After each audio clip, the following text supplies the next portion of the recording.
po si Lexter, 27 years old. Pero ang kwento ko po ay nangyari noong 24 years old ako. Taga-Mandaluyong po ako, may trabaho na po sa isang kumpanya sa Makati. Binata pa po ako. Wala din pong girlfriend o nililigawan noong panahon na yon. Hindi ko din po alam noon kung bakit. Kung busy ba ako sa trabaho o masaya na ako sa company ng aso kong si Tiffany. Isa po siyang golden retriever, Papa Dudu. Mahilig po ako sa aso pero paisa-isa lang po ang pag-aalaga ko kasi hindi ko din po kaya pag marami. Nag-aalaga lang ako uli pag nawawala na ang mga fur babies ko. Kaya po si Tiffany ay pangatlong aso ko pa lamang. Nasa bahay lang po si Tiffany at hindi po nakakulong sa cage at lalong hindi po nakatali. Naturuan ko naman po siya kung saan niya gagawin ang mga pagbabawas niya. Papakainin ko po siya bago umalis sa umaga at papakainin ko uli pag uwi ko sa gabi. Meron po akong best friend, kababata ko po siya kaya masasabi kong sobrang close namin. Ang kinakainis ko lang po sa kanya ay masyado siyang alaskador. Siya po si Leonard, mas bata sa akin ng 1 taon. 23 years old lamang siya noon. Gaya ko ay mahilig din sa aso si Leonard at gaya ko ay paisa-isa lang din siyang mag-alaga. May trabaho din po siya at binata din po. Ang alaga po ni Leonard ay isang babaeng chihuahua. Pinangalanan niya naman na Stephanie para daw malapit sa Tiffany. Nakakatuwa po kasi parang baliktad kami ng choice ni Leonard. Siya po ang mas malakas ang personality ay maliit na aso ang alaga at ako na medyo tahimik at mahiyain ay malaking aso ang alaga. Bukod po sa matagal na nga po kaming magkaibigan ay pareho po kaming dog lover, Papa Dudu.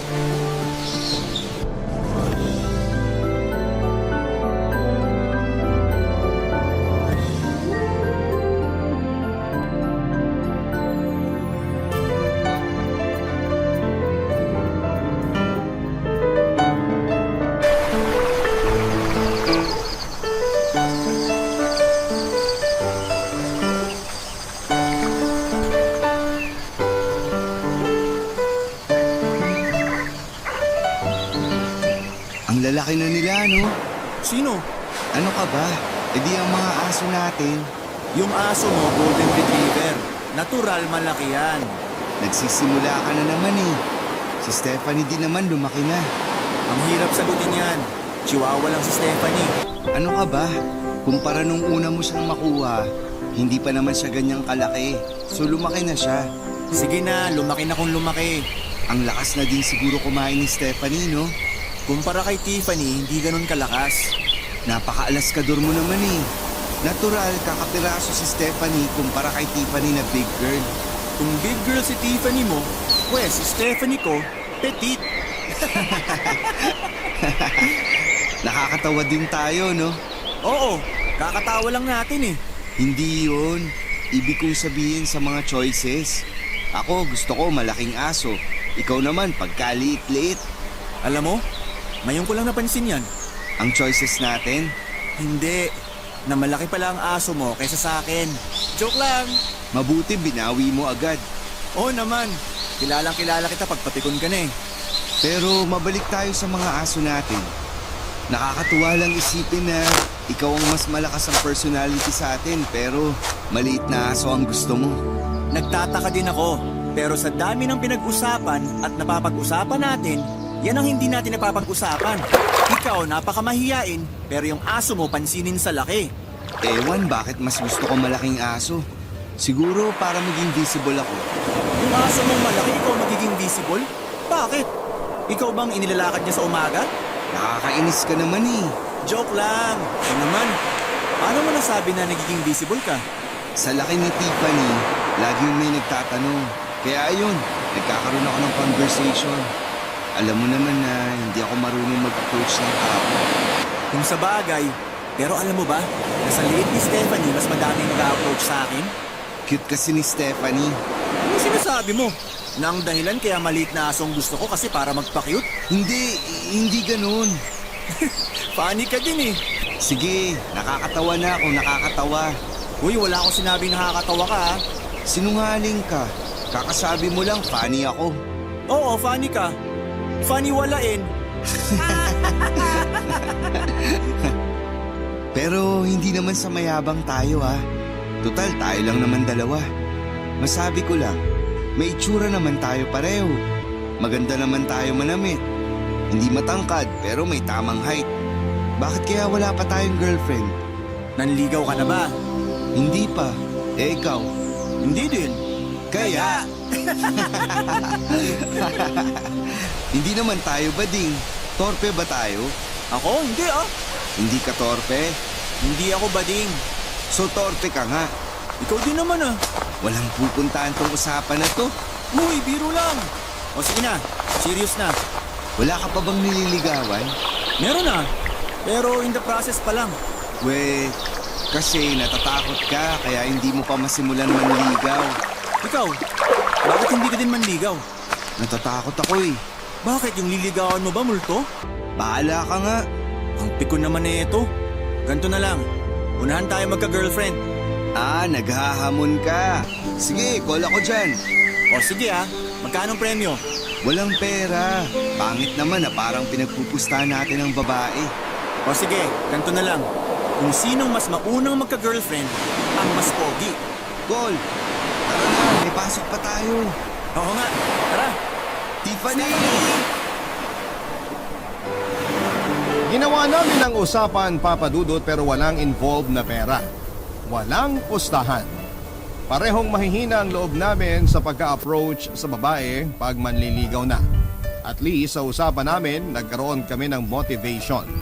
Kaya nagkakalakas loob kami. Dumiskarte siya ng sarili niya, ako naman ay ganun din. Doon siya nanligaw sa katrabaho niya, ako din. Sa isa ko sa mga kasamahan sa opisina ko na matagal ko ng crush. Ang alam ko ay wala siyang boyfriend noong mga panahon na yon, kaya ayon. Pero Papa Dudut, may malaki yata akong problema. Parang wala akong personality at pakiramdam ko ay wala akong kadating-dating. Matutuwa sila una, nakausap ako, pero habang tumatagal ay parang nat-turn off sila. Halatang halata po kasi. Pinagkwento ko lang na mahilig ako sa aso at naamin ko din na NGSB ako. Ewan kung ano naglalaro sa isip nila. Noong iniwasan na ako ay pinilit ko talaga siyang paaminin kung bakit siya umiwas. Okay naman kami noong una. Ang sabi niya ay nawiwirduhan daw siya sa akin. Napaka-nerd ko daw. Hindi ko maintindihan kung bakit, dahil ba sa mahilig ako sa aso o dahil NGSB ako. Hindi ko naisip na talo na ako kay Leonard dahil yung ilang linggo kong sinuyo ay mawawala lang pala. Hindi ko inisip na aalas kahina naman ako ni Leonard. Doon ako mas apektado sa unang beses kong manligaw at busted agad ako. Matotroma ba ako sa nangyari? Hindi ko po alam. Pero ang makakagulat din, Papa Dudut, ay nang magkwentuhan kami ni Leonard ay pareho pala kami ng experience. Base din siya noong sabihin niyang mahilig siya sa aso at NG-SB siya.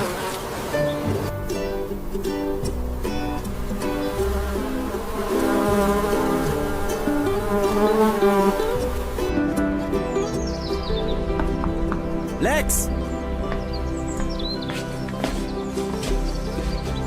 Pasok! Stephanie, liga na. Stephanie!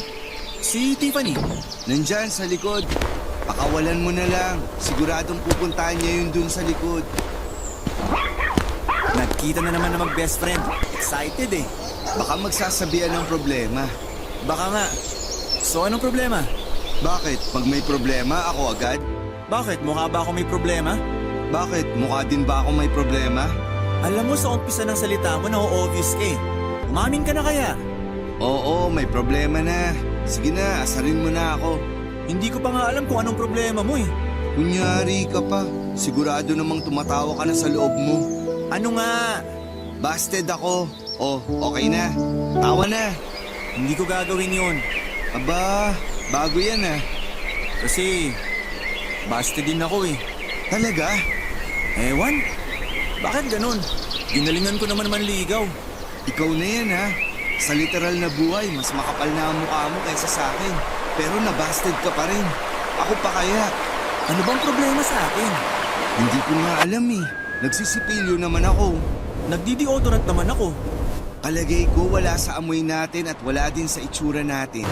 Nasa atin mismo ang problema. Palagay ko nga. Bakit kaya ganun? So, suko na tayo. Coming from you talaga ha. Eh, parang ganun na kasi. Walang susuko. Kung sa bagay, Oo, laban lang. tama!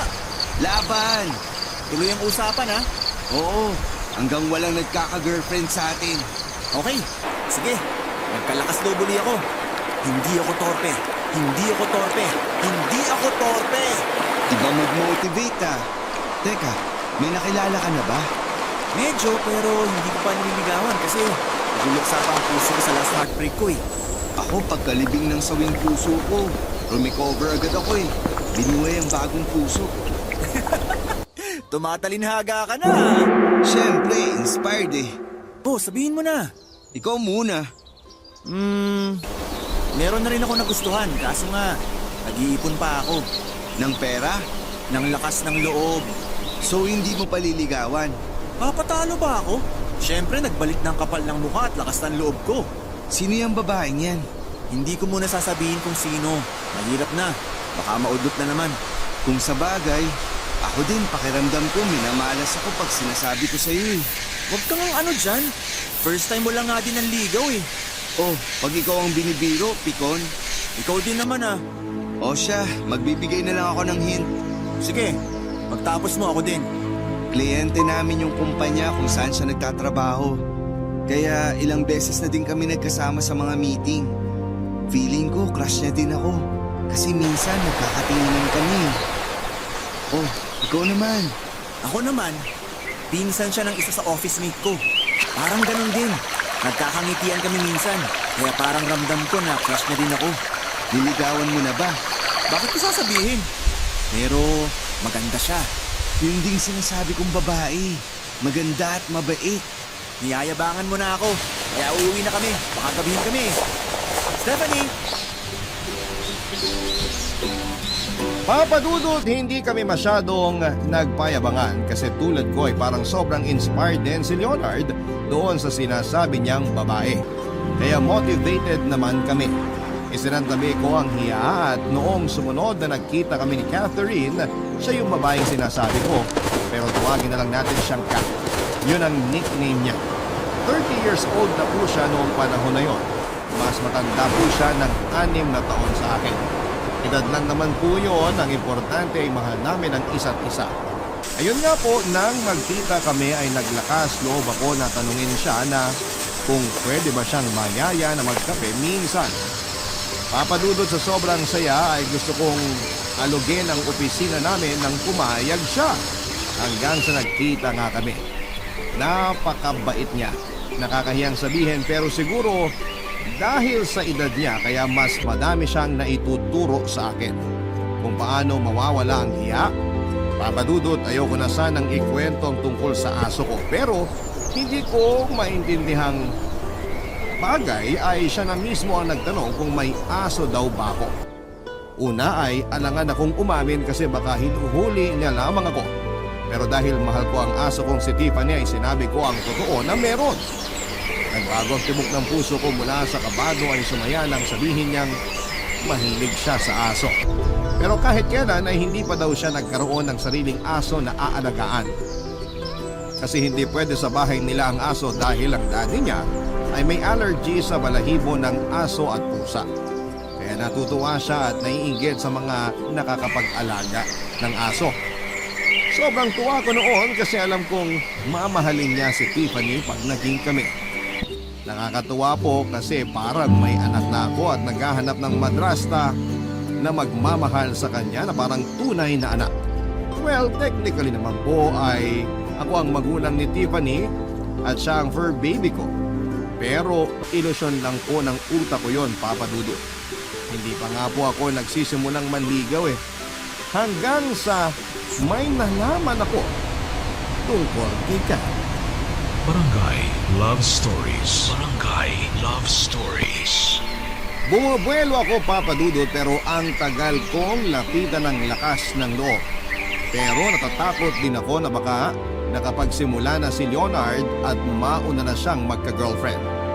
Dumating si Leonard sa bahay, una ay naiilang ako magtanong kasi baka alaskahin niya ako. Inaantay ko siyang magkwento pero matigas talaga siya. Alam niya kasi na ako na naman ang unang susuko. Hindi ko na kinaya at tinanong ko na siya. Wala talaga akong choice kasi inasar na naman muna niya ako bago siya nagkwento. Pag nakikita naman niya na napipiko na ako, siya naman ang unang sumusuko kaya sasabihin niya din. Ayun nga po, kinuwento niya sa akin na hindi pa din siya nakakapagsimulang manligaw. Nakahinga po ako. Kaya sabi ko sa sarili ko, total, nakakapag-usap na kami at lumabas na din ng ilang beses ni Kat. Kaya manliligaw na talaga ako. Tapos ay tinapig ako ni Leonard at tinanong niya kung nakikinig daw ba ako. Kasi parang tulala ako. Baka makatunog siya sa bala ko kaya pinakinggan ko ang kwento niya. Ikinuwento niya na nakausap niya na daw ang niligawan niya at nakakaramdam siya na may gusto rin ito sa kanya. Kinabahan na naman ako. Tapos tinuloy niya ang kwento niya na mahilig daw sa aso ang babaeng sinasabi niya, Papa Dudut. Mas kinabahan ako. Pero imposible naman ang iniisip ko. Kaya pinatuloy ko sa kanya ang kwento. Sabi niya ay maganda, maputi. Hindi ko na kaya, Papa Dudut. Tinanong ko kung ang pangalan ba ng babaeng sinasabi niya ay Kat. Kitang-kita ko sa mukha niya yung gulat. Saka namin nalaman na iisang babae lang ang gusto naming ligawan. Papa Dudut, pareho kaming mahilig sa aso pero nalaman namin na kaming dalawa pala ay cat lovers.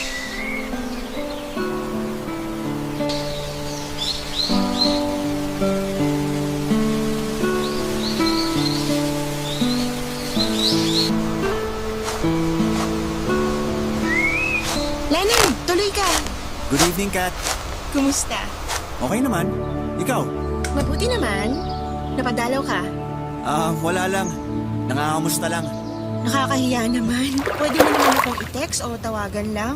Ayaw mo bang magpunta ako dito? Hindi naman. Sabi mo kasi mangangamusta ka lang naman. Gusto mo na ba akong umalis? Hindi masaya nga akong dumalang ka eh. Salamat. Bakit parang may iba sa'yo? Ha? Anong ibig mong sabihin? Parang mahiyain ka ngayon. Mahiyain naman talaga ako. Talaga ba?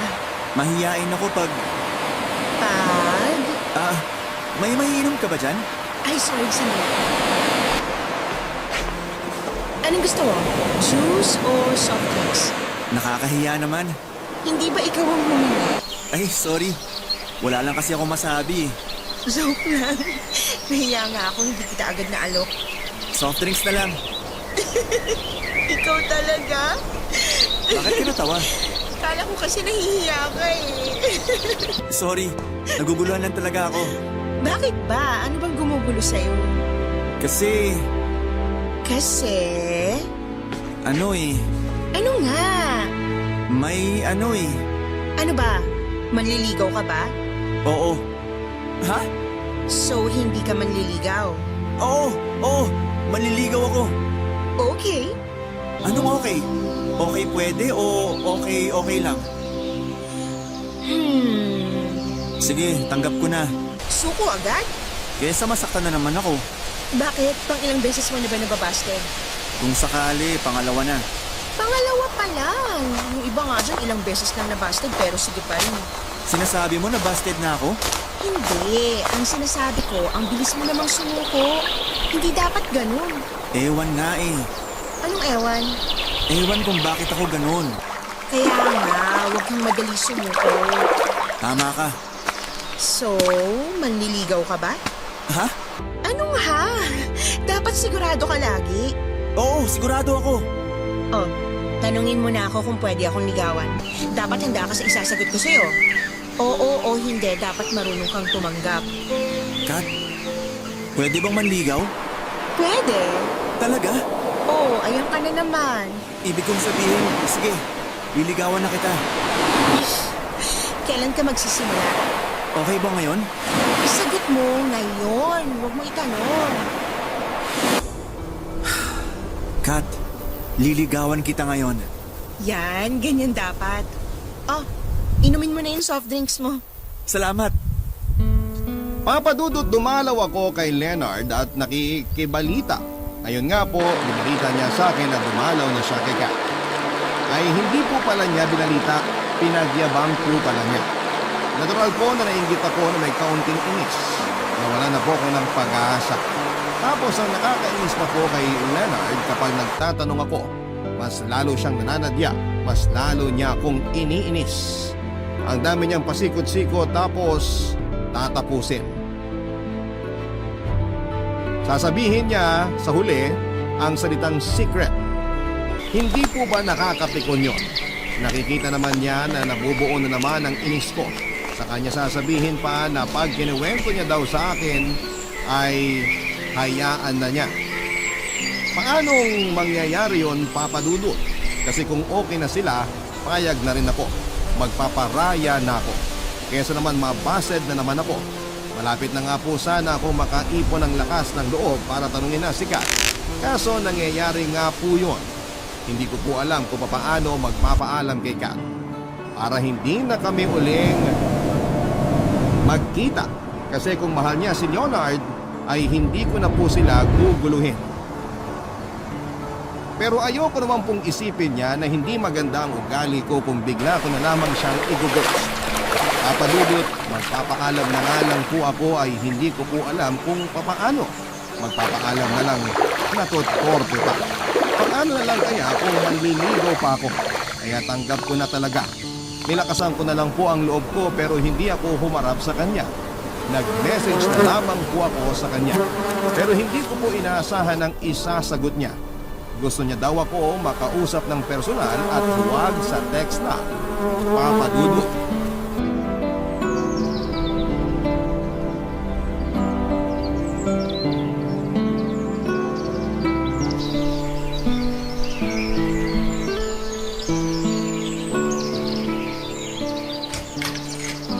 Kat, Lexter, halika, pasok. good evening. Napaka-formal mo naman. Ay, sorry. Saan? Sa pagiging formal. Ganyan ka ba talaga? Ha? Sabi ko, ganyan ka ba talaga? Hindi ko maintindihan. Kalimutan mo na. Teka, ano bang gusto mo? Gusto? Oo, gusto mo. Ha? Anong ha? Anong gusto mong inumin? Ah, inumin. Kahit ano. Umiinom ka ba ng suka? Suka? Sabi mo kasi kahit ano eh. Sorry. Hoy, umayos ka nga. Hindi dapat ganyan. Hindi ko maintindihan. Pasensya na ha. Magulo ba ako kausap?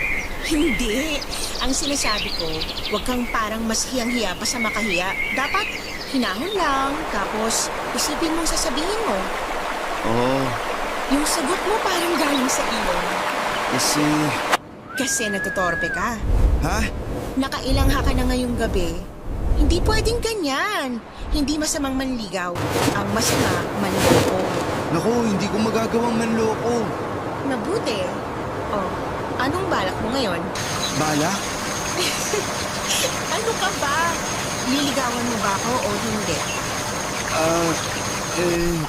Huy, gising! Sorry. Nabigla lang ako. Labanan mo yan. Dapat attentive ka at may paninindigan ka. Meron ba? Meron. Oh, sagot. Sagot? Yung tanong ko, liligawan mo ba ako o hindi? Ha? Liligawan? O, simulan mo na. Paano ba? Since nasabi mo yung nililigawan mo ko, dapat simulan mo sa papuri. Pero dapat maging totoo ka, ha? Oo. Game. Game? Hoy, nagkakaintindihan ba tayo? Pasensya ka na. Nabibigla lang ako. Hindi nga pwedeng ganyan. Dapat makita ang paninindigan mo. Ganito. Bago ka humarap sa niligawan mo, dapat huminga ka muna ng malalim. Sige. Hingang malalim, tapos simulan mo na. Kat, Yes? may nagsabi na ba sa'yo na maganda ka? Ang typical. Isip ka pa. Ano ba? Sige, ganito na lang. Next time mo na lang ako ligawan. Basta dapat lagi kang totoo sa liligawan mo at sa sarili mo. Mabuti pa, magkwentuhan na muna tayo. Sige. Okay, ako na magde-decide. Ha? Anong ide-decide mo? Huwag kang kabahan. Ang sinasabi ko, ako na magde-decide kung anong iinumin mo. Soft drinks na lang. Sige. Salamat. Basta, ayusin mo ang sarili mo. Huwag kang mahihiya, basta totoo ka. Salamat talaga. Mamaya ka na magpasalamat. Wala pa yung soft drinks. Hindi yun. Salamat sa'yo. Kasi binigyan mo ako ng lakas ng loob at pagkakataon. Basta next time, dapat huwag kang matutorpe. Oo, pangako. Oh, eto ng soft drinks mo. Papa Dudut, kahit na hindi po ako nakapanligaw kay Kat, ay napakasaya ko po, Papa Dudut. Kasi binigyan niya ako ng napakalaking pag-asa. Hindi lang yon, kasi po noong gabing yon ay sobrang nagbonding kami ni Kat. Dahil sobrang nakagagaan ng loob ang pagsasama namin. Malakas na ang loob ko sa susunod na pagkikita namin ay niligawan ko na siya. Diretso at walang hiya-hiya.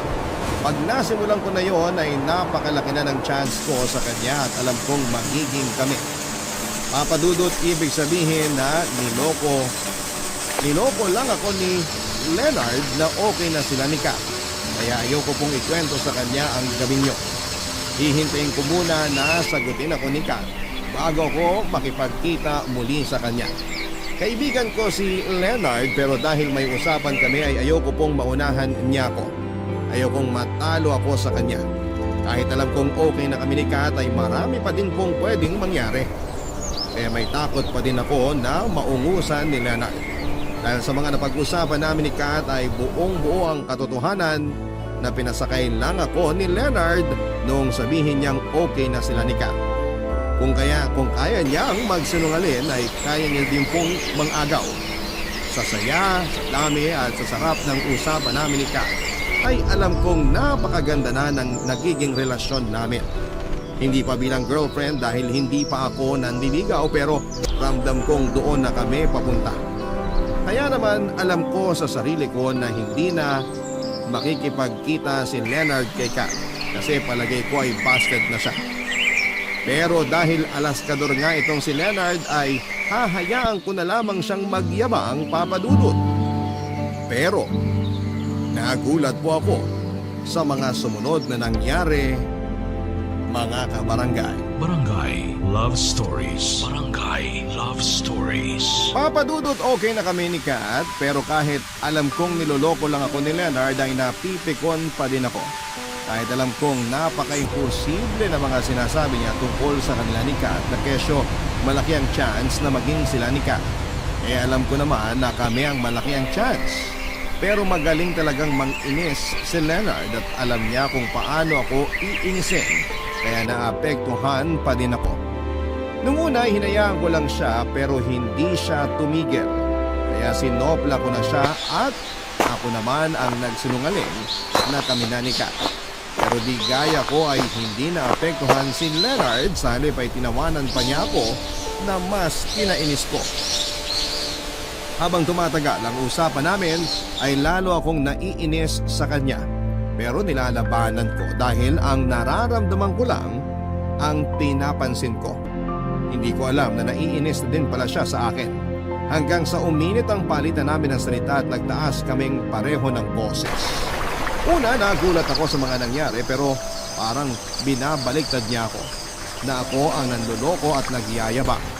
Walang mangyayari sa usapan namin at ayaw ko na siyang patulan kaya pinaalis ko siya sa bahay. Ewan kung bakit parang alam ng mga aso namin ang mga nangyayari kaya tahol sila ng tahol. At pinigil hanggang hindi sila nagkakalayo.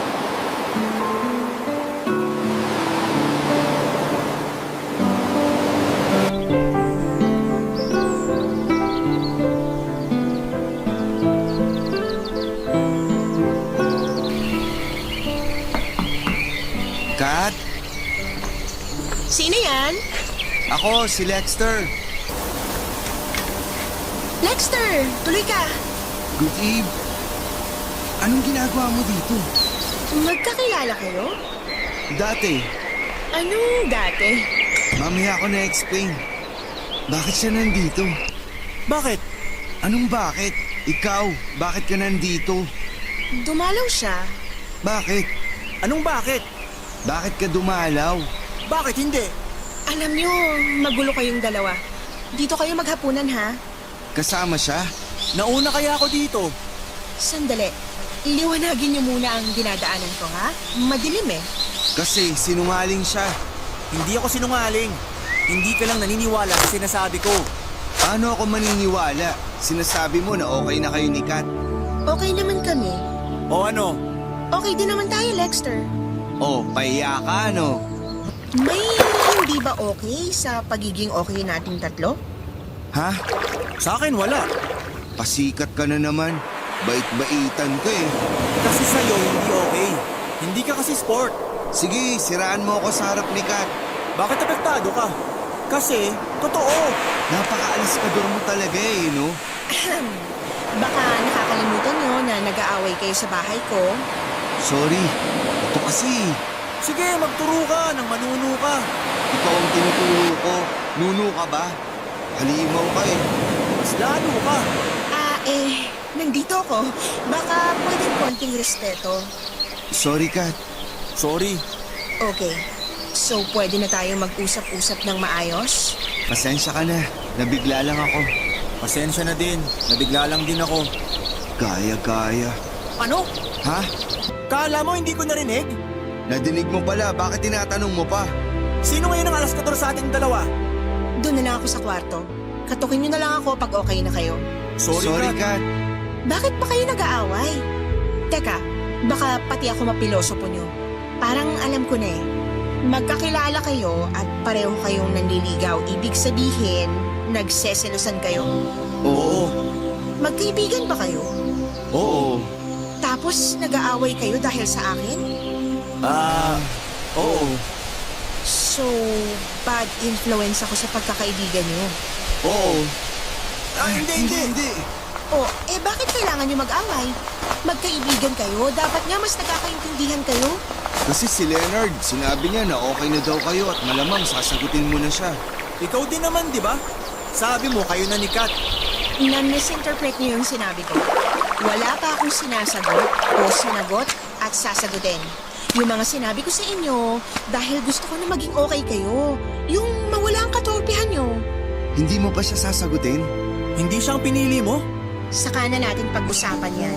Sa ngayon, kakain muna tayo tapos magkukwentuhan. Gusto kong makita okay kayo at sa susunod na natin pag-usapan yung panliligaw. Okay ba? Ayaw nyo ba? Gusto. Papadudot ba talagang magsalita si Kat na pag-ayos niya kaming dalawa ni Leonard ng gabing yun? Bagamat hindi namin napag-usapan ang panliligaw noong gabing yun ay naging mas lalong close kami nila Kat. Kami po as in kaming tatlo kasama si Leonard. Para siyang guidance counselor at psychiatrist kung magpayo.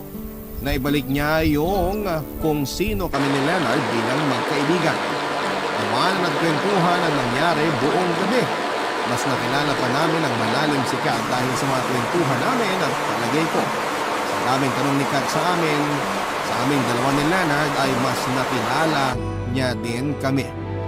Gusto nga sana ni Kat na sa susunod na pagdalaw namin ay isama namin ang mga aso namin na sina Tiffany at Stephanie. Kaso nga ay hindi pwede sa bahay nila. Kaya ang suggestion niya, sa susunod na magkita kami ay doon sa park na lamang na malapit sa kanila. Masaya kaming sumang-ayon ni Leonard. Nagpaalam na kami para umuwi, papadudot. Hindi naman pala talaga nasira ang pagkakaibigan namin ni Leonard. Kasi nung naglakad-lakad kami pa uwi, tahimik muna kami tapos biglang sabay kaming nagsalita. Kaya natawa kami. Sumunod ay nagyakapan na lamang kami at hindi na pinag-usapan ang tungkol sa pinag-awayan namin. At balik natin ang kwentuhan namin.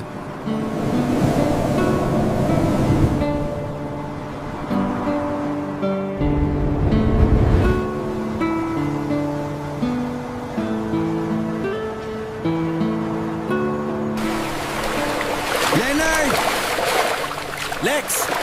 Hi, Tiffany! Oh, go, Stephanie! Play na kayo ni Tiffany. Ay, saya na naman ng dalawa. Ang tagal nilang hindi nagkita eh. Pati sila nadamay sa katangahan natin. Ay, gumawa ako ng paborito nating egg sandwich. Para may kainin tayo pagdating ni Kat. Sana magustuhan niya. Sigurado magugustuhan niya yan. Pero sakto naman. Bumili ako nitong soft drinks. May dala rin akong baso. Ang galing! Nabasa mo ang nasa isip ko. Lumakas na uli ang signal natin sa isa't isa. Nakakatawa, no? Nagkagalit tayo. Oo nga eh. Alam mo, hindi ko naisip na nangyayari sa atin yun. Ako rin. Pero ang maganda, okay na tayo. At kung sakaling sasagutin na ni Kat ang isa sa atin, dapat okay na okay pa din tayo. Oo nga. Handa ka na ba kung anong desisyon ni Kat? Handa na. Ikaw, Handa na rin. Kung ikaw man ang pipiliin niya, masaya pa rin ako para sa'yo. ganun din ako kung sakaling ikaw ang pipiliin niya. Bakit ako kinakabahan? Ako rin. Teka, may tubig din akong dala. Magtubig muna tayo. Mabuti pa nga. Parang nanunuyo ang lalamunan ko eh. Eto. Cheers!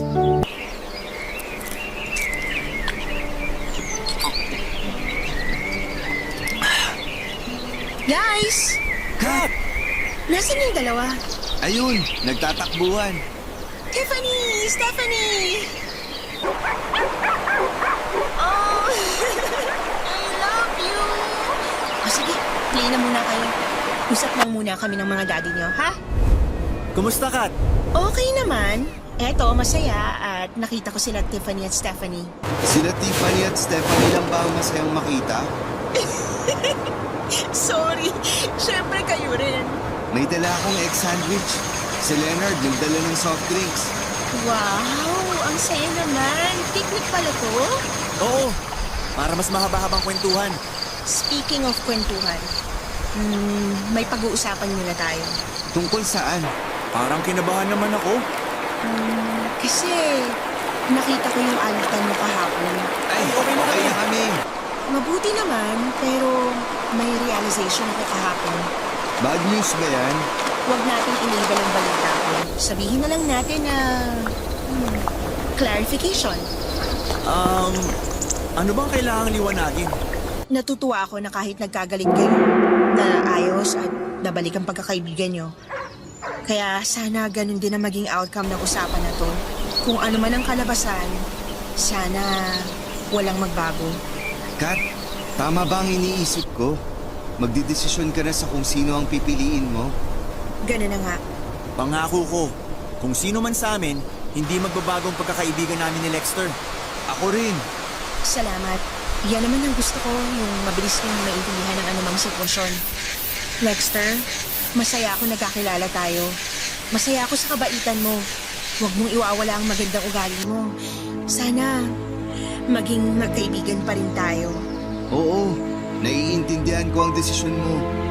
Hangad ko ang kaligayahan niyo ni Leonard. Leonard, nakita ko na responsable ka. Huwag ka lang panghinaan ng loob. Sana ipagpatuloy mong pagiging responsable kung sino man ang makakasama mo sa buhay.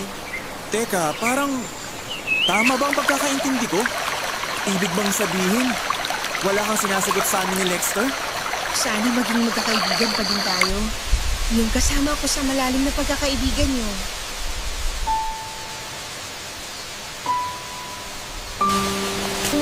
Papadudot masakit mang sabihin at mas masakit aminin na busted kaming pareho ni Leonard, pero tinanggap namin ang maluwag at walang sama ng loob ang naging desisyon ni Kat. Papadudot kahit ganoon ang nangyari ay malaki ang pasasalamat namin ni Leonard kay Kat dahil sa maraming dahilan. Una ay mas tumatag ang pagkakaibigan namin ni Leonard. Pangalawa ay nawala ang katorpehan namin at natuto na kaming mag-approach sa babae. Pangatlo ay anuman ang kalabasan ng mga panliligaw namin ay natuto kaming tumanggap kahit na hindi pabor sa amin ang desisyon. Hanggang ngayon ay magkaibigan pa din kami nila Leonard at Kat. Magaling magturo ng mga tungkol sa buhay-buhay si Kat. Siguro dahil mas matanda siya sa amin ng 6 na taon. Kaya ngayon ay para na namin siyang ate at tagapayo. Papadudot makalipas nga ang ilang buwan ay kinausap kami ni Kat at sinabing may boyfriend na siya. Masaya naman kami para sa kanya pero mixed emotions. Kami ni Leonard nang makaharap namin ang boyfriend ni Kat. Papadudot, ewan ba kung saang lugar ba nanggaling ang boyfriend niya kasi gwapo at malaki ang katawan. Pero hindi yon ang kinagulat namin kundi ang dala niyang aso.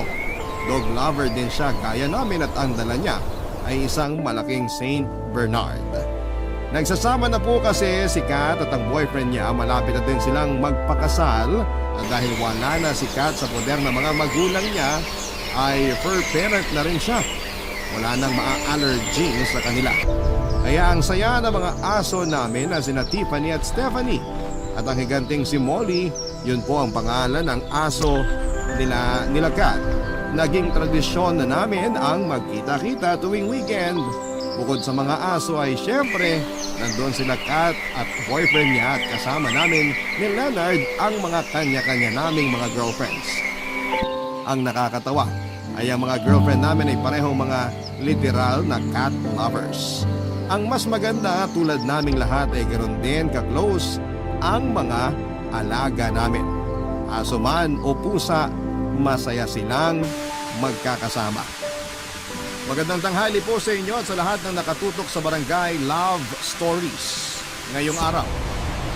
Tuwing tanghali, gamit ang cellphone at suot ang earphones ko na malapit ng masira ay lagi akong nakikinig sa mga istoryang ibinabahagi ninyo mula Lunes hanggang Linggo.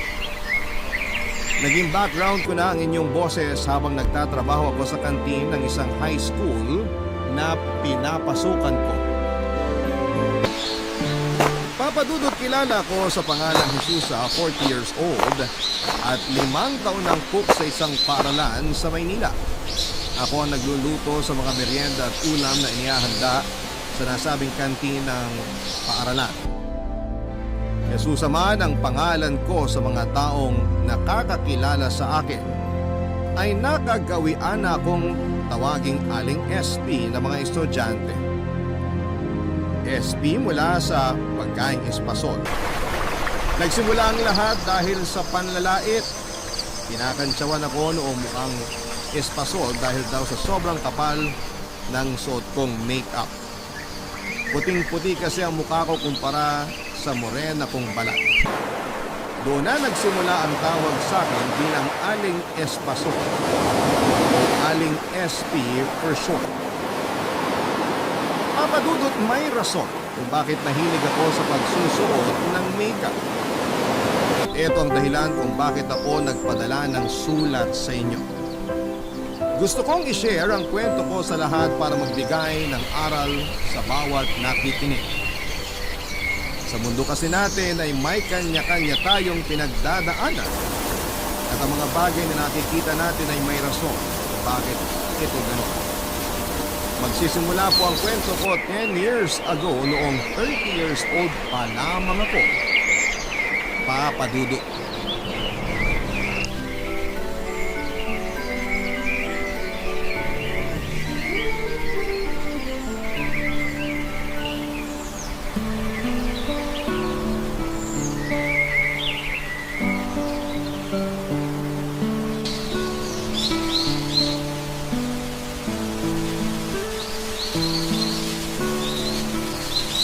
Mildred, magandang araw po sa inyo. Magandang araw din. Pabili po ako. May itlog po ba kayo dyan, tsaka instant noodles? Anong klaseng noodles? Yung chicken po.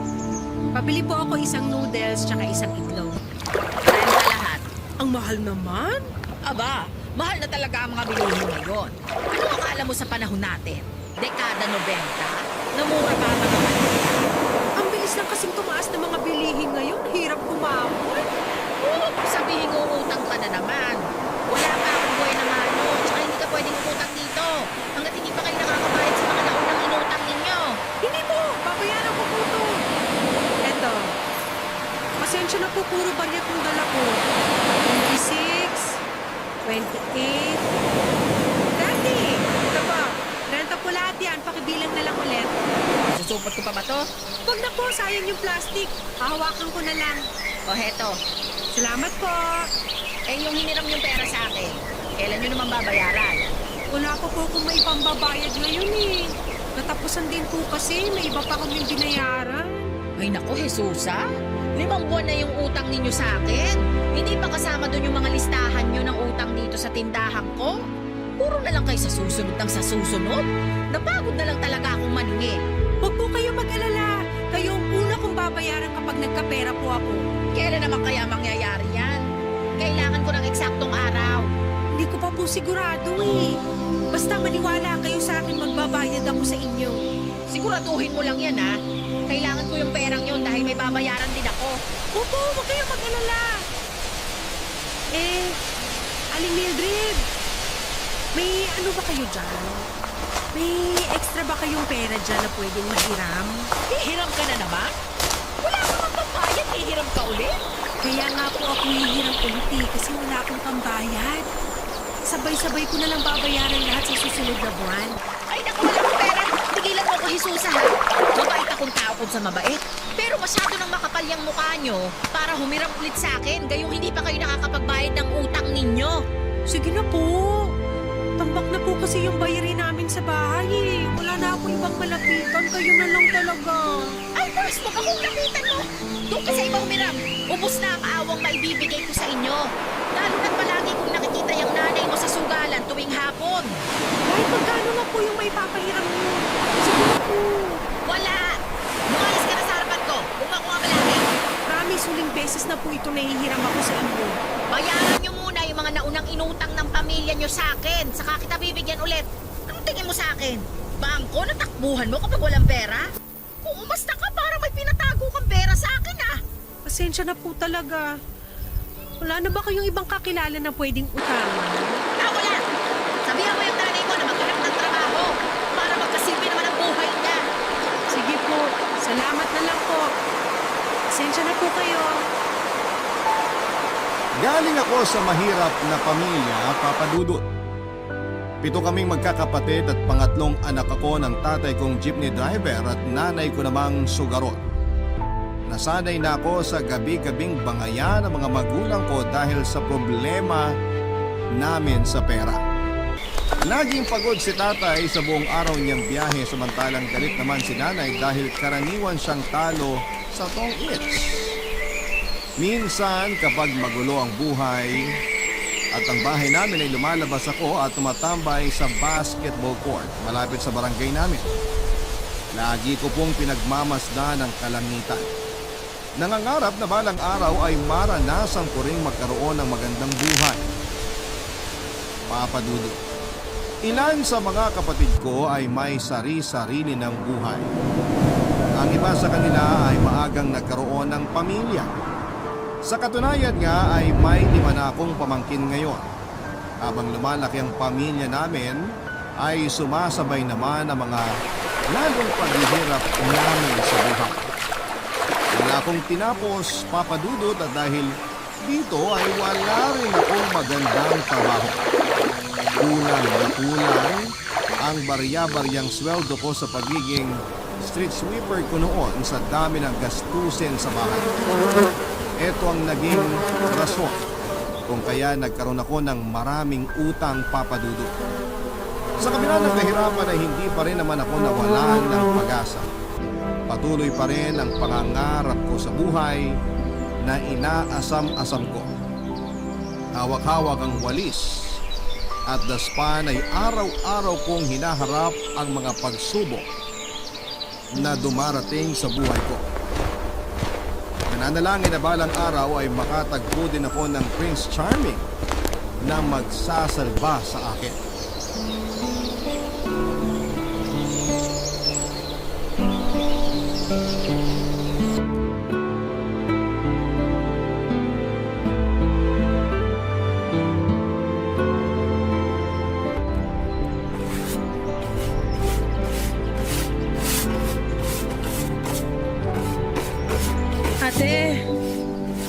Ate Ophel, Oh, bakit? nahihilo ako. Hala, ay, sandali lang. Oh, umupo ka muna. Doon tayo sa may sidewalk. Magpahinga ka muna rito, ha? Ano bang nararamdaman mo? Bigla na lang ako ng hina eh. Kumain ka ba ng agahan? Oo. Nilagyan ko ng kanin yung kape ko kaninang umaga. Yun na yung agahan mo? Oo. Wala naman kaming pambili ng ulam eh. Kaya naglalagay na lang ako ng kanin sa kape ko tuwing umaga. Kaya naman pala nangihina. Ay, walang laman ng sikmura mo. Gusto mo ba ng biskwit? May biskwit ako rito sa bag ko. Wag na. Papahinga lang ako sa plate bago ako magwalis ngayon. Umuwi ka na lang kung masama ang pakiramdam mo. Ako na bahala dito. Hindi pwede. Sayang yung sasahurin ko. Kapag umabsent ako ngayon, wala kaming uulamin mamayang gabi. Ay siya, sige, ikaw ang bahala. Pero magpahinga ka muna dyan, ha? Bigla lang siguro kumalamesip yung rato. Nakakita ako ng supot ng hamburger na nakakalat dyan sa tabi. Tatawa-tawa ka pa dyan. Tingnan mo nga yung sarili mo, oh. Butot balat ka na. Hindi ka na yata kumakain, eh. Kumakain naman ako. Ng ano? Ng kanin na hinalo sa kape. Masarap kaya yun. Alam mo kung anong ipinagtataka ko? Ano? Yung ibang tao, ayaw kumain ng kanin kapag nagda-diet kasi raw tataba sila. Pero bakit ako? Puro kanin naman laman ng tiyan ko pero hindi naman ako tumataba. Kasi walang protina yung katawan mo. Ang ulam mo, kung hindi kape, minsan asin, o kaya naman noodles, at saka dilata. Anong sustansya ang makukuha mo ron? Wala kaming pambili ng ulam eh. Isang beses sa isang linggo lang ata kami nakakatipon ng maayos na ulam. Ang laki kasi ng pamilya ninyo eh. Mabuti ako, 2 lang ang binubuhay ko. Kaya kahit papano, hindi ko sila napapabayaan. Ang malas natin, no? Pinanganak tayong mahirap. Nung past life ko, sobrang yaman ko siguro. Kaya sa pagkakataon ko, ginawa naman ako mahirap ni Lord para patas lang. Hoy, ano ka ba? Pati naman Diyos dinamay mo. Nasa magulang yan kung bakit may mga batang lumalaking mahirap. Alam na ngang ikaw sa buhay, anak pa ng anak. Palibhasa kasi, yung mga tao kasi ngayon, yun na lang ang kayang gawin. Ang manisi. Lagi nilang sinisisi ang nasa itaas kung bakit sila mahirap. Yung iba naman, sa gobyerno naglalabas ng sama ng loob. Pero bakit hindi nila magawang sisihin yung sarili nila? Sinasabi mo ba na kasalanan ng tao kung bakit sila mahirap? Bakit? Hindi ba? Alam mo, kasi ako, aminado ako na kasalanan ko kung bakit ganito ang buhay ko ngayon. Hindi ko sineryoso yung pag-aaral ko eh. Wala akong natapos. Maaga din akong lumande. Imbis na maghanap ako ng trabaho, mas pinili kong isang walang kwentang lalaki na bumuntis sa akin ng 2 beses tsaka ako iniwan. Kaya sabihin mo, bakit ko sisisihin ng ibang tao na mahirap ako? Kung wala naman akong ginawa para ayusin ang buhay ko. Bakit ako? Hindi ako nakapagtapos kasi walang pampaaral sa akin ng pamilya ko. Wala akong magandang trabaho kasi wala akong maipakitang diploma. Hindi naman ako tamad. Hindi naman ako gastador. Hindi naman ako maarte. Pero bakit mahirap pa rin ako? Kaya nga sinabi kong kasalanan ng magulang yan. Oo, siguro walang problema sa'yo, pero sa pamilya mo, meron. Ilan ba kayong magkakapatid? 7, hindi ba? Nanay mo, sugarol. Tapos yung tatay mo, dating manginginom. Ano pa bang kalalabasan yan? 1 tasa ng kape at 3 kutsara ng kanin na panlaman tiyan. Tama ako, ano? Oo, tama ka nga. Pero tatanggapin na lang ba natin yon? Na hanggang ganito na lang tayo? Siyempre hindi. Kaya nga tayo nagtatrabaho eh. Pero kung gusto talaga nating umangat ang buhay natin, gawa natin ang paraan. Maghanap tayo ng mga bagay na magpapaangat sa atin. Huwag lang tayong mangarap. Tuparin natin yung pangarap na yon. Teka, ano bang pangarap mo sa buhay? Siyempre gusto kong yumaman. Yun naman pala eh. Di gawan mo ng paraan. Nakikita mo ba yung puno dyan sa likuran mo? Oo, bakit? Isipin mo na yan ang pangarap mo. Kung pinapangarap mo lang na akyatin yan, abay walang mangyayari. Pero kung tatayo ka riyan, lalapitan mo yan, at saka susubukan mong akyatin, may tsansa na maakyat mo. Kung maghahanap ka ng hagdan para mas mapadali ang pag-akyat mo, pwede rin naman. Ganon ang mangarap. Hindi lang puro sa isip. Maghanap at gumawa ka ng paraan. Isa sa puso ko yung mga sinabi mo sa akin. Huwag kang mag-alala. Abay, dapat lang. Sana balang araw, makuha rin natin yung mga pinapangarap natin. Yun lang ang meron ako noon, Papa Dudut. Mga pangarap na hindi ko naman sigurado kung may tsansang matupad dahil sa estado ng buhay namin. Mula nga sa pagiging street sweeper ay nakahanap ako ng trabaho bilang tagahugas ng pinggan sa isang karinderya. Doon na po ako natutong magluto, Papa Dudut. Si Aling Celia na nagmamay-ari ng karinderyang pinasukan ko ang nagsilbing guro ko. Nagsimula ang lahat noong nagkasakit ang isa sa mga tagaluto ni Aling Celia. Mula sa paghuhugas ng pinggan ay napag-utusan akong maghiwa ng mga ricados. Kalaunan ay pinaharap niya ako sa kanal para magluto ng tinola. Sa mga sumunod na araw ay iba't ibang putahe na ang pinapahawak niya sa akin. Para nga akong nag-aaral sa culinary school dahil marami akong natutunan mula kay Aling Celia. Simula noon ay ginawa na niya akong tagapagluto niya. Mas tumas din ang nakatanggap kong sahod dahil doon, Papa Dudut. Enjoy na enjoy ako noon sa trabaho. Kahit paano kasi gumagaan ang pakiramdam ko. Tuwing nakikita kong nauubos at binabalik-balikan ng mga luto. Ang kusina nang naging baluarte ko. Doon ay ako ang reyna.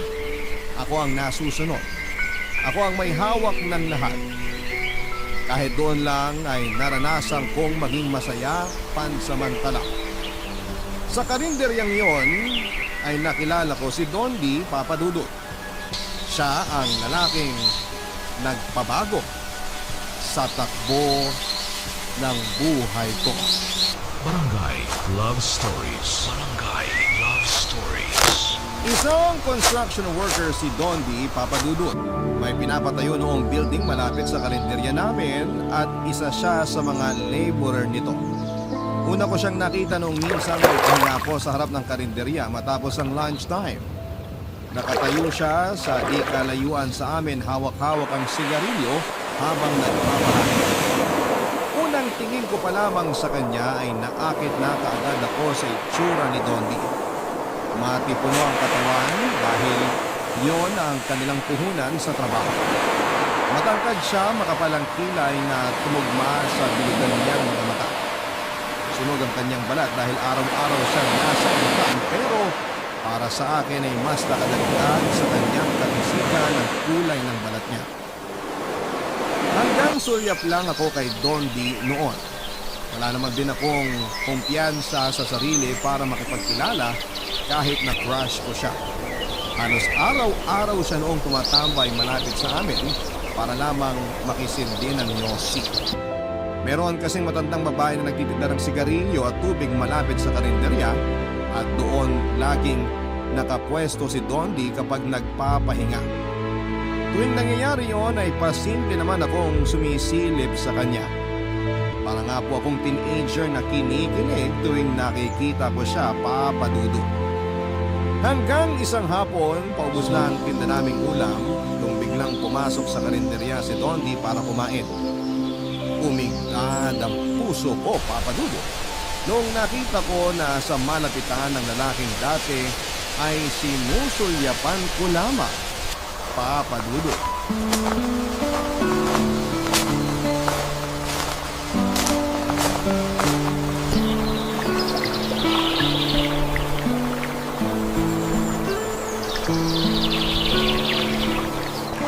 Aling Celia!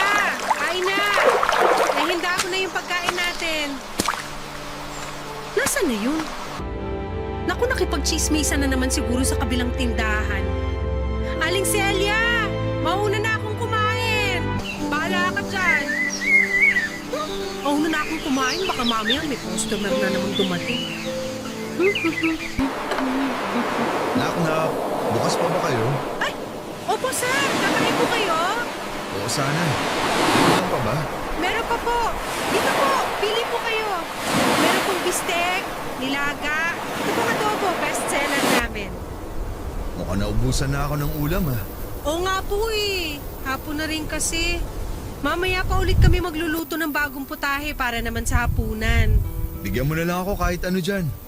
Alin ba ang pinakamasarap dyan? Lahat, sir, masarap.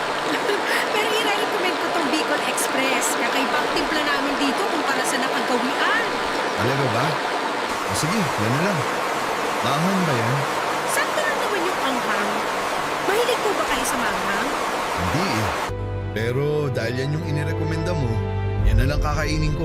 Hindi po kayo magsisisi sa pinili nyo. Totoo yan ha. Sige, bigyan mo ako ng isang order. Tapos isa't kalahating kanin. Sige po, maupo na lang muna kayo. Isi-serve ko na lang din sa inyo. Magsasabaw po ba kayo? Meron pa ba? Sige, bigyan mo rin ako ng isa. Sige po, ihanda ko lang tong ulam at kanin nyo. Ikaw ba yung nakaupo rito? Mukhang naabala pa kita sa pagkain mo ah. Ako nga po. Pero wala namang problema. Siyempre, customer muna bago sarili. Ayos lang ba sa'yo kung tatabihan kita? Sabay na lang tayong kumain kung gusto mo. Wala akong problema. Kayo pong bahala. O sige, sasabayan kita. Malungkot kumain ng mag-isa eh. Upo na ako ah. Sige po. Ito po yung Bicol Express at saka isa't kalahating kanin. Salamat. Kukunin ko lang po yung sabaw niyo. Bakit po kasi ngayon lang kayo kakain ng tanghalian? Hindi ko kasi gusto yung ulam kanina sa site eh. Puro isda ang niluluto nila doon kaya di ako kumain. Pero kanina habang nagtatrabaho, namamsik mura ako kaya dumiretso na ako dito para kumain. Mahirap na. Baka mamaya mawalan pa ako ng malay dahil sa gutom. Mahulog pa ako mula Port Road. Hala, dapat kumakain kayo. Hirap pa naman ang trabaho niyo. Ito po yung sabaw. Salamat. Sanay na katawan ko sa ganun. Ngayon nga lang nangatog mga binti ko dahil sa gutom eh. Mabuti na lang malapit lang karinderya namin sa site niyo. May matatakbuhan ka makakainan. Oo nga eh. Simula ngayon, dito na ako kakain kapag di ko gustong ulam nila sa site. Welcome na welcome po kayo rito anytime. Teka, matagal pa ba yung tinatayo yung building? Ang balita ko, paupahan daw yan eh. Oo, ipapaupa yata sa mga negosyante. Matagal pa to. Baka may 5 buwan pa. Kulang kami sa taon. Ganun ba? Eh di matatagalan ka rin dito. Depende kung kukunin ako sa ibang construction site. Sa iba-ibang site kasi kami tinatapon kung saan mas kailangan ng labor. Nung nakaraang buwan nga lang ako lumipat dito eh. Oo, nito mga nakaraang linggo lang din kita napansin. Lagi ka nagsisindi ng sigarilyo dyan sa harap eh. Napansin mo pala yun? Oo, nakikita ko po lahat na nangyayari dito. Ano, kain na tayo? O sige, tikman natin tong Bicol Express mo. Ikaw ba nagluto nito? Ako nga pero si Aling Celia nagturo sa akin ng recipe. Masarap. Masarap nga. Sabi sa'yo eh. Papadudod sa sampalok na katira si Dondi noong mga panahong nagkakilala kami. Tubong Pangasinan siya at maagang nakipagsapalaran sa syudad para tulungan ang kapatid niyang may sakit. May 2 siyang kapatid, ang panganay na may sakit sa puso at ang bunso naman na may sarili ng pamilya. Walang trabaho ang pareho niyang magulang kaya halos sa kanya na nakaasa ang buong pamilya niya. Hindi ko inaasahan na magkakaroon kami ng pagkakataon ni Dondi na kilalanin ang isa't isa, Papadudo. Pagkatapos niyang matikman ang luto ko ay sa amin na siya bumibili noon ng ulam tuwing hindi niya gusto ang luto ng mga kasamahan niya sa construction site. Noong una ay nagkakahiyaan pa kami. Ang kasing tao si Dondi, Papadudo. Ako naman ay gusto ko man siyang kausapin ay nahihiya ako dahil baka mahalata niya na may gusto ako sa kanya. Mabuti na lang at nandun si Aling Celia na nagsilbing tulay para mas mapalapit kami sa isa't isa. Pabiro niya kaming kinakantsawan noon na bagay daw kaming dalawa. Halos ibugaw na nga niya ako, Papadudot, para magkaroon ako ng nobyo dahil no boyfriend since birth po ako. Nang dahil nga kay Aling Celia ay naging close kami ni Dondi hanggang sa mag-open kami. Naging open kami sa isa't isa at naging magkaibigan. Hindi nagtagal ay nagsimulang magparamdam sa akin si Dondi. Niligawan niya ako, Papa Dudut. Dahil matagal ko naman siyang gusto ay sinagot ko siya. At si Dondi na nga po ang naging kauna-unahan na boyfriend ko.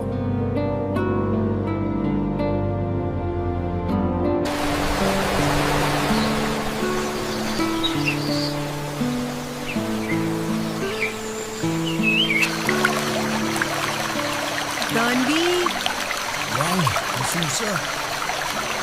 tigilan ka dyan. Wala ka bang sasabihin? Sinta ka naman. Nagulat lang ako. Ngayon lang kasi kita nakitang nagsuot ng makeup. Hindi ba bagay? Sorry, first time ko lang talaga gumamit ng makeup eh. Tatanggalin ko na lang. Hindi. Bagay. Bagay sa'yo. Napakaganda mo. Ikaw naman, masyado mo akong binobola. Totoo ang sinabi ko, hindi kita binobola. Mas lalo nga ako na-inlove sa'yo eh. Nung nakita kitang nakabihis. Naku, tigilan mo ako dyan. Nahihiya tuloy ako. Huwag kang mahiya. Dapat na maging proud ka sa ganyang itsura mo. Mas lumabas yung taglay mong ganda. Pinatunayan mo lang na hindi ako nagkamali na niligawan kita. Ayun na ba ako maganda? Kapag naka-makeup ako? Hindi. Siyempre, hindi yun ang ibig kong sabihin. May makeup man na wala, maganda ka. Bolero. Ako ba? Hindi mo ba ako pupurihin sa itsura ko ngayon? Nagbihis din ako. Ano ka ba? Hindi ko na kailangan sabihin. Matagal ka ng gwapo. Kaya nga kita nagustuhan eh. Totoo ba yan? Oo! Simula nung unang araw na nakita kita hanggang ngayon, gwapo ka pa rin. Mas gumagwapo ka nga habang tumatagal. Yan ang masasabi kong bola. Alam kong hindi ako gwapo, pero sige. Dahil girlfriend kita, paniniwalaan kita. Gwapo ka sa paningin ko, period. Nasa tao yan. May kanya-kanya naman tayong definisyon ng gwapo at maganda eh. Para sa akin, ikaw ang pinakagwapo at pinakamakisig na lalaki sa buong mundo. Masyado mo naman akong binibaby niyan. Dapat lang kasi ikaw ang baby ko. Ay sus! Tara na, alis na tayo para maiparamdam ko sa'yo kung paano magmahal ang baby mo. Teka, hindi mo pala nasabi sa akin kung saan tayo pupunta. Basta, sama ka na lang sa akin. Dahil ito ang first date natin bilang magkasintahan. Pinaghandaan ko talaga tong araw na to. Baka naman mamaya masyado kang gumastos para sa date na to ha. Dapat pamilya mo sa Pangasinan ng priority mo. Mas kailangan nila pera mo kaysa sa akin. Huwag kang mag-alala. Nag-iipon talaga ako para sa'yo. Kung ano man ang gastos ko ngayong araw, hindi apektado ang pamilya ko. Okay na sa akin kahit saan tayo kumain. Ang mahalaga magkasama tayo. Huwag mo nang isipin ang gastusin natin. Wala ang bahala doon. Pangako ko sa'yo, hindi man tayo mayaman, hindi ko ipaparamdam sa'yo ang problema sa pera. Salamat. Sige na, umalis na tayo. Baka gabihin pa tayo sa labas. Sige, pero daan muna tayo sa construction site. Bakit? Nandun yung motor ni Paring Cardo. Hiramin ko. Mabuti na lang pala, hindi ako nagbistida. Sasakay pala tayo ng motor. Di bale, pag yumaman tayo, hindi mo na po problemahin ang suot mo. Kasi sa kotse na tayo sasakay. Ay, naku, wish ko lang. Naging maayos naman ang relasyon namin ni Dondi, Papa Dudut. Para nga akong naka-jackpot dahil ang unang boyfriend ko ang siya na ring naging huli. Noong natapos nila Dondi ang itinatayo nilang building ay nalipat naman siya sa Bulacan. Nagkalayo man kami sa mga unang buwan ng relasyon namin ay hindi ito naging hadlang sa pagmamahala namin. Nagkaroon kami ng tinatawag na long distance relationship. Pero kahit ganoon ay nalampasan namin ito.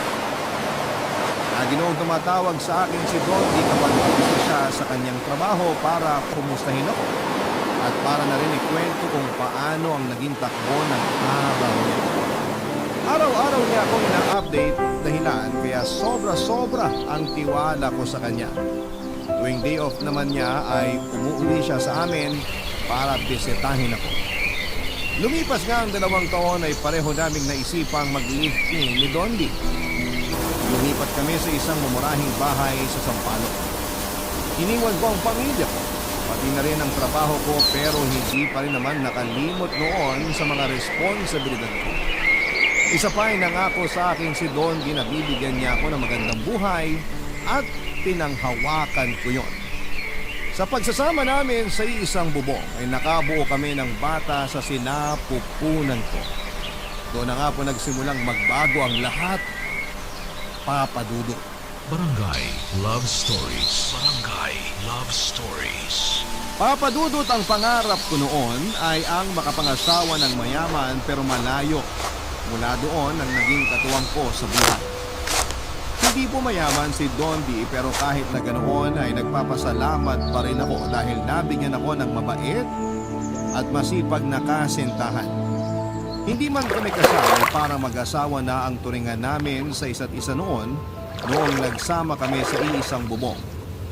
Mas lalo pa ngang tumibay ang pagsasama namin dahil sa pagdating ng anak naming si Eva. Naging magkatuwang kami sa pagpapalaki sa anak namin.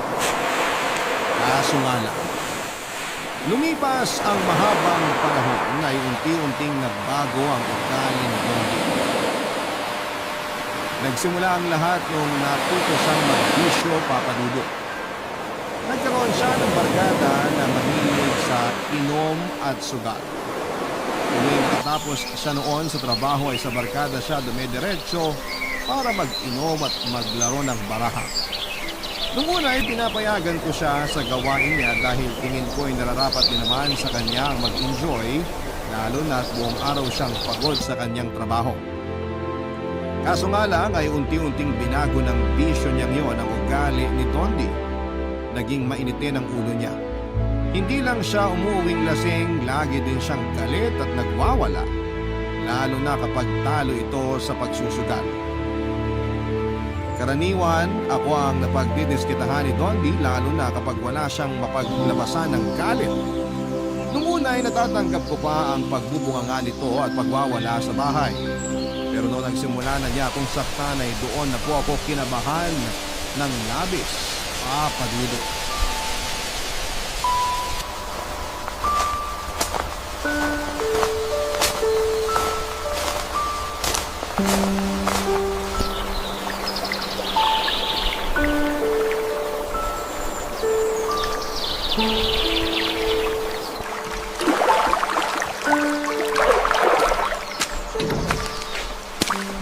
Oh, nandiyan ka na pala. Mabuti naman naisip mo pang umuwi. Akala ko doon ka na matutulog sa inuman niyo eh. Anong oras na ba? 11:00 na ng gabi. Kanina ka pa namin hinihintay ng anak mo. Bakit nyo kasi ako hinihintay? Hindi naman na tuwing sahod, na parang Elias ako dumediretso. Paano hindi ka namin hihintayin? Wala kami pambili ng ulam. Mas inuna mo pa yung mga kumpare mo kaysa sa amin ng anak mo. Imbes na sa pagkain mo ibili ang sweldo mo, inaldas mo pa sa alak. Kung pakialam mo, pera ko to. Gagastusin ko to kahit saan ko gusto. Eh paano naman kami? Saan kami kukuha ng panggastos ng anak mo? Tandaan mo, Dondi, pinatigil mo ko sa pagtatrabaho. Nangako ka sa akin na ikaw ang bubuhay sa amin. Naniwala ako doon, tapos ano ka pinagagagawa mo ngayon? Kung hindi inom, sugal? Kung gusto mo pala magbuhay pinata, sana hindi ka muna bumuo ng pamilya. Dami mong sinasabi. E di sana, umutang ka muna ng pagkain sa labas para may makain kayo. Di mo kasi ginagamit yung kokote mo eh. Siyempre, yun na nga mismo yung ginawa ko. Kasi ayoko makitang anak ko nagugutom. Pasalamat ka, mabait si Aling Huling. Kahit marami na tayong utang sa kanya, nagpapautang pa rin siya. Sabihan mo yung huling na yan. Babayaran ko lahat ng utang natin sa kanya. Huwag siyang mag-alala ka mo. Ganyan na lang palagi. Oh, bakit? Bawal na ba ako magsaya ngayon? Sa pag-inom at paglalaro na nga lang ako sumasaya eh. Ipagbabawal mo pa sa akin? Tapos kung magtrabaho ng buong maghapon, babawalan mo ako magsaya? Hindi kita pinagbabawalan, pero sana naman. Isipin mo rin kami ng anak mo. Nagsasaya ka doon kasama ng mga kaibigan mo, tapos kami nandito, naghihintay. Nagugutom? Lahat na lang ba sa akin mo iaasa? Dondi naman! Sino ba dito ang padre de pamilya? Hindi ba ikaw? Saan kami kukuha ng paggastos? Sa lupa? Huwag mo akong tinatasan ng boses. Makapagsalita ka. Alam mo, dami mong nagagawa sa pamilya ko eh. Ay, malamuling ka lang din naman dito.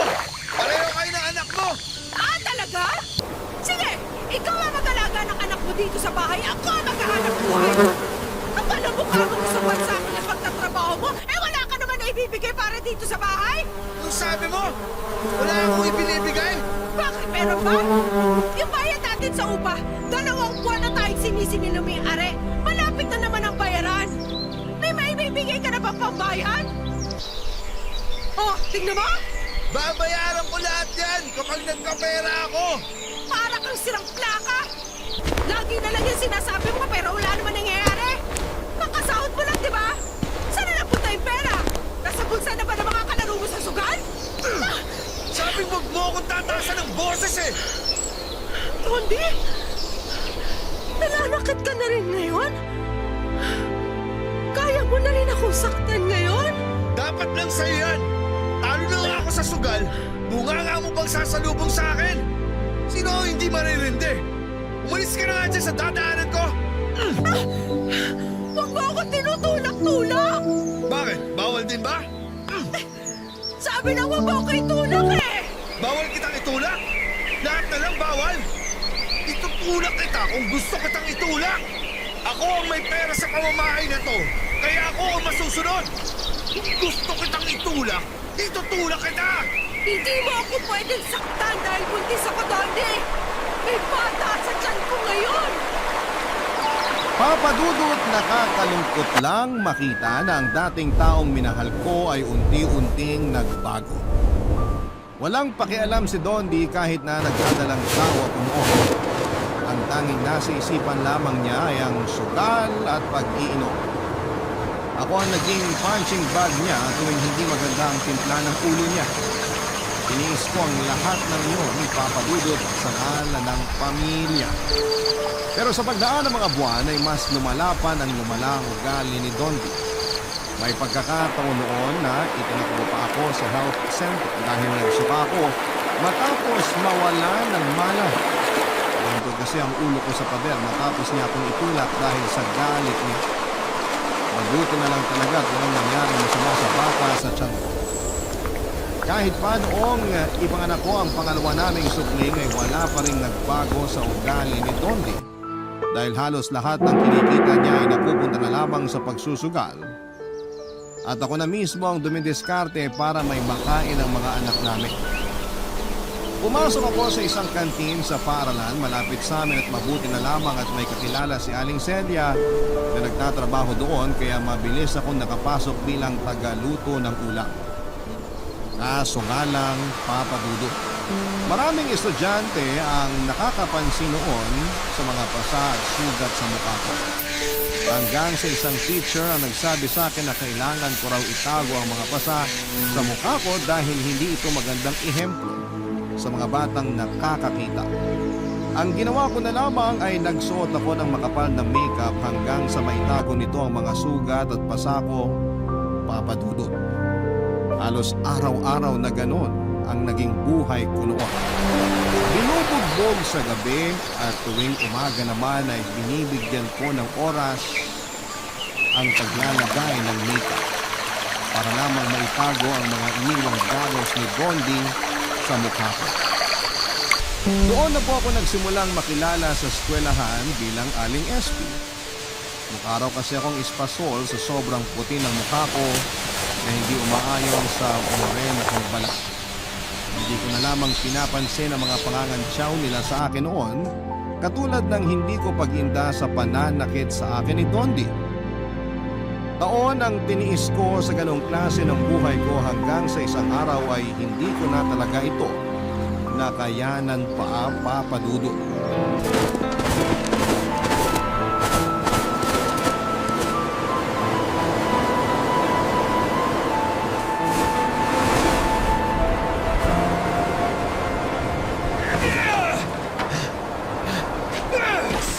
Dondi, tigil Tignan mo ng pagsisira ng mga gamit natin. Ano ba? Buwisit! Mga inayupa kayong lahat! Ano na naman bang ikinaiinit ang ulo mo ngayon? Wala kayong silbi! Lahat kayo walang kwenta! Dodi, tumigil ka na nga! Sabi na nakakaya sa mga kapitbahay natin! Wala akong pakialam! Nasaan ka na naman ba? Umalis ka sa harapan ko kung ayaw mong madamay dito! Bakit? Anong gagawin mo sa akin? Bubugbugin mo ulit ako? Binabalaan kita, Jesusa! Huwag mo nang dagdagan tong galit ko! Lagi ka naman ganyan eh! Tsaka ka lang matapang kapag nakainom. Paglalasing-lasing ka tapos umuwi kang galit. Wala na nga tayo pero maninira ka pa ng gamit. Buwisit naman, oh! Umalis ka nga dito! Naalibad pa rin ako sa pagmumukha mo! Ikaw nga lumayas dito! Kung gusto mo magwala, doon ka sa labas! Sabaya mong tumahod yung mga aso para pareho kayong perwisyo! Anong sabi mo? Gusto mo bang mamatay, ha? Dodi! Usalan Dodi, kita sa bitawan mga mo nga ako! dyan! Ano? Hindi ako makahinga! Malangya ka! Demonyo! Nagtatapang-tapangan ka dyan! Akala mo naman ubra ka sa akin! Pare-pareho lang kayo! Lumayas ka dito! Pinapalis mo ako?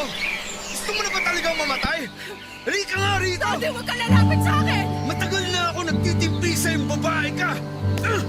Puro kunganga mo na lang naririnig ko! Tama na, Dodi! Huwag mo akong iyakan dyan! Matapang ka, di ba? Lumaban ka! Saan ka pupunta, ha? Tama na! Huwag ka na lumapit sa akin! Dodi, tama na! Bitiwan mo ako! Hindi! Bitiwan mo ako! Tagtanan mo na ako! Tama na! Tumigil ka na! Pagod na ako! Pagod na ako sa'yo! Nakita mo itong boting to? Ha? Sige, lapitan mo ako! Lumapit ka sa akin! Gigilitan kita sa leeg para matapos ang paghihirap ko! Sige, gawin mo! Kaya mo ba, ha? Lalapit sa amin! Hindi ako nagbibiro! Papatayin mo ako! Sige! Patayin mo ako! Etong leg ko! Bilitan mo ako! Sige, ano? Sawa ka na sa akin! Patayin mo na ako! Puro ka salita! Makatulog na nga! Bitbit ang dalawang anak ay nilayasan namin si Dondi ng gabing yon, Papa Dudut. Bumalik ako sa mga magulang ko at doon naghanap ng suporta. Mabuti na lamang at kahit hirap ay tinanggap pa rin nila ako sa pamamahay nila. Pagkatapos ng nangyari ay sinubukan makipagbalikan ni Dondi sa akin at sinisi niya ang alak.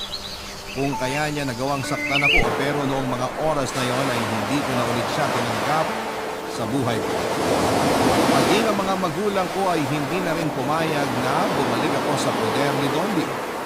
Ayoko nang dagdagan pa ang trauma ng mga anak ko dahil maging sila ay takot na rin noon sa sarili nilang ama.